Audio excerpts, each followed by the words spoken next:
और इस वक्त एक बड़ी खबर आपको बता दें, पंजाबी एक्ट्रेस हिमांशी खुराना को धमकी मिली है। ये जो धमकी है वो ईमेल के जरिए दी गई है। हिमांशी खुराना को धमकी दी गई है, 10 करोड़ रुपए की फिरौती मांगी गई है।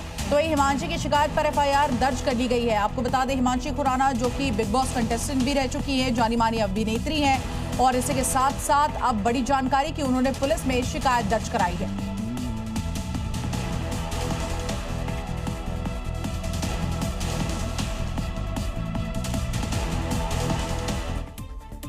और अब खबर उत्तर प्रदेश की जालौन से, जहां पर नेशनल हाईवे 27 पर तेज रफ्तार कार ने डंपर को जोरदार टक्कर मार दी, जिसके बाद कार में आग लग गई।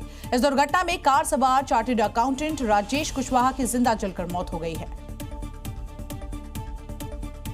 टक्कर इतनी जोरदार थी कि कार का अगला हिस्सा पूरी तरह से क्षतिग्रस्त हो गया और आग लग गई। देखते ही देखते कार आग के गोले में तब्दील हो गई। हाईवे पर उठती लपटें और धुएं का गुबार देखकर आसपास के लोग में अफरा तफरी का माहौल हो गया। आसपास के लोगों ने तुरंत पुलिस और दमकल विभाग को इसकी सूचना दी। आग पर काबू पाने की कोशिश भी की गई, लेकिन तेज लपटों की वजह से कोई कार के पास नहीं जा सका। बताया ये भी जा रहा है कि हादसे के बाद कार का दरवाजा जाम हो गया था, जिसकी वजह से चालक राजेश कुशवाहा बाहर नहीं निकल सका और अंदर ही फंस गया। आग तेजी से फैलने की वजह से उसकी मौके पर ही जिंदा जलकर मौत हो गई।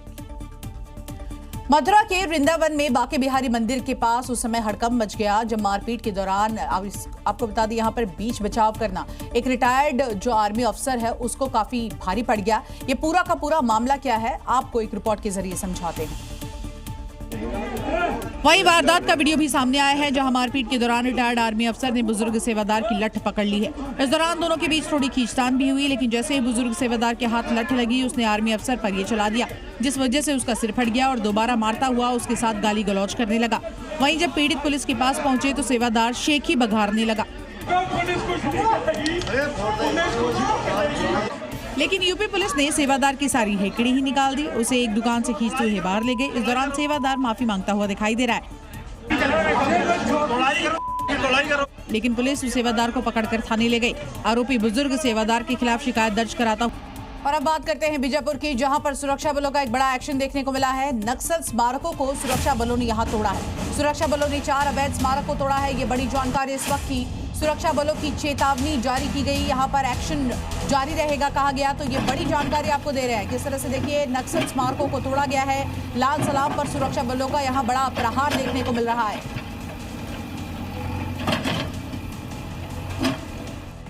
इस्लाम मजहब के नाम पर कुछ मौलाना समाज को बांटने की कोशिश में लगे हैं, और अब ऐसे लोगों को संभल से एक तस्वीर जो आई है वो चुभने वाली है, क्योंकि एक मुस्लिम महिला ने हरिद्वार से कावड़ उठाई और वो भगवान भोले का जलाभिषेक करने वाली है।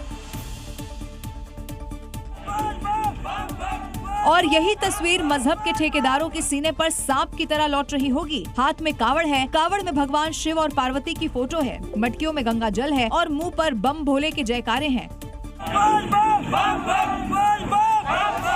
और एक कावड़ उठाई है संभल की मुस्लिम महिला तमन्ना मलिक ने, जो कि महाशिवरात्रि पर भगवान शिव का जलाभिषेक करने वाली हैं। तमन्ना का कहना है कि वो हर साल कावड़ उठाती हैं, उनकी सनातन में ही आस्था है। मैंने शादी से पहले बोली। अच्छा, आप तो हम अपने गांव के लिए बुर्का पहनकर कावड़ उठाने की तस्वीर कुछ ठेकेदारों को बुरी लगने लगी है, लेकिन सनातनियों का कहना है कि वो तमन्ना के साथ हैं। ये लड़ाई बढ़ाई से कोई फायदा नहीं, लड़ाई के अंत में केवल तबाही है। और बहन तो बिल्कुल मत डरना, एक आज तेरे साथ में कितने भाई है। तो वहीं दिल्ली यूनिवर्सिटी के UGC कानून के खिलाफ प्रदर्शन के दौरान जमकर बवाल हो गया। देखिए, दरअसल आर्ट फैकल्टी परिसर में शुक्रवार को लेफ्ट संगठन ने UGC नियम लागू करने के समर्थन में एक प्रोटेस्ट रखा था, और इसी दौरान वहां पर कवरेज करने पहुंची एक महिला पत्रकार रुचि तिवारी के साथ मारपीट की घटना सामने आई है। वहीं इसी दौरान एक महिला यूट्यूबर रुचि तिवारी पर कैंपस में प्रोटेस्ट कवर करते समय हमला किया गया, जिसका वीडियो भी सामने आया, जिसमें रुचि दीवार की तरफ है जहां भीड़ उस पर हमला करती दिख रही है। इस दौरान उसे पकड़कर घसीटा गया, उसे चारों ओर से पकड़ लिया गया और लेफ्ट छात्रों पर उसके कपड़े फाड़ने के भी आरोप लगे हैं। वहीं इसके बाद फिर कुछ लेफ्ट छात्रों ने रुचि को पकड़ लिया।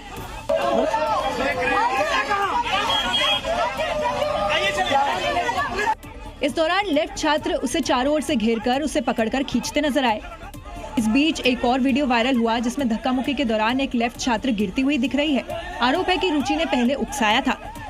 तो मैं क्लियरली अगर दिख रहा है कि 500 लोगों की भीड़ मेरे ऊपर कूद रही है, उसके बाद भी ये लोग बोल रहे हैं कि मैंने इंस्टिगेट किया, तो मेरे लिए कोई लॉ है कि नहीं जो मेरे पीछे स्टैंड करने के लिए। फिलहाल इस मामले में विवाद नए सिरे से शुरू हो गया है।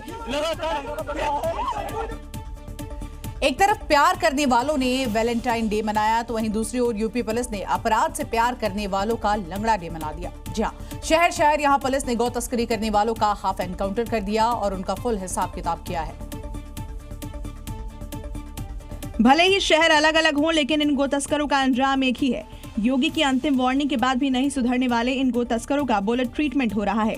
योगी फोर्स ने वैलेंटाइन डे पर इन अपराधियों का लंगड़ा डे मना दिया है। गो सेवा का कार्य करके भारत की धरती से, उत्तर प्रदेश की धरती से गो हत्या के कलंक को सदैव के लिए समाप्त करने का कार्य भी किया जा रहा है।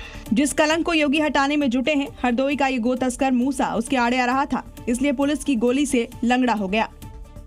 बुलंदशहर के गो तस्कर फरमान ने भी यही गलती की, उसका भी मूसा की तरह अंजाम हुआ। बरेली और आजमगढ़ में भी पुलिस मुठभेड़ में गो तस्करों का पीतल ट्रीटमेंट किया गया। गो तस्करों को योगी छोड़ने वाले नहीं है। जो गो तस्कर इस गलतफहमी में है कि वो पुलिस की नजर से बच जाएगा, तो उसका भी मूसा, फरहान और मुस्तकीम जैसा हाल होगा।